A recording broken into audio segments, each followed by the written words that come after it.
Почитувани љубители на уметноста, добра вечер.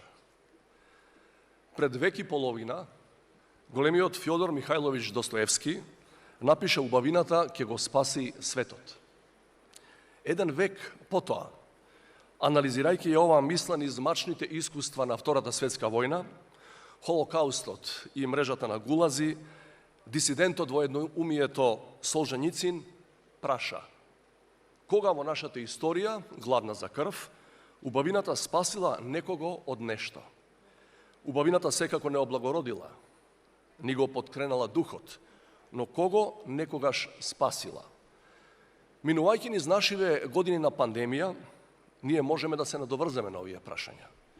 Колку убавината не заштити од акутната закана на вирусот? Може ли убавината да ги врати загубените животи, прекинатите соништа, пропуштените перспективи? Како ќе ги надомести економските штети, како ќе ги реши еколошките проблеми, како ќе ги исправи длабоките социјални неправди? Ако пред овие предизвици подклекнаа и најмоćните на планетата, како воопшто убавината може да го спаси светот? Меѓутоа, драги пријатели, парадоксот на убавината, која е олицетворена во уметноста и културата, е што таа е непресушен извор на надежта за подобар свет, дури и кога ги прикажува најголемите страдања, насилството кон немоćните или грдите лица на луѓето. Автентичната уметност ни ја нуди надежта и како личен и како колективен феномен. Не поттикнува да ја бараме вистината и да ја прегрнеме добрината. Како критичар на сите апарати и системи на моќта, уметноста не охрабрува да не се помируваме со злоупотребите и да не молчиме пред неправдите. Дури и кога е игнорирана или забранувана, уметноста си го пробива патот меѓу луѓето, меѓу народите, јазиците и културите, ширејќи го просторот за свет со почовечки лик.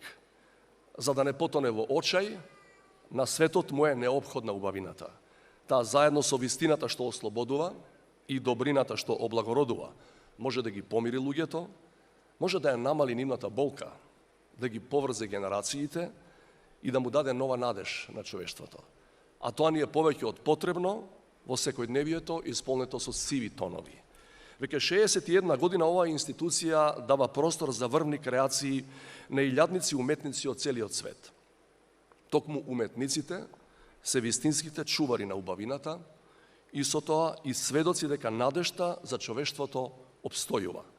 Годинава кога прославуваме 30 години од независноста на Република Северна Македонија, го започнуваме нашиот најпрестижен меѓународен фестивал Охридско лето со 90 македонски уметници, чии квалитети сигурно не се подолу од најпознатите светски имиња. Задоволство ми е со оваа констатација, како покровител, да го прогласам фестивалот Охридско лето за отворен. Благодарам.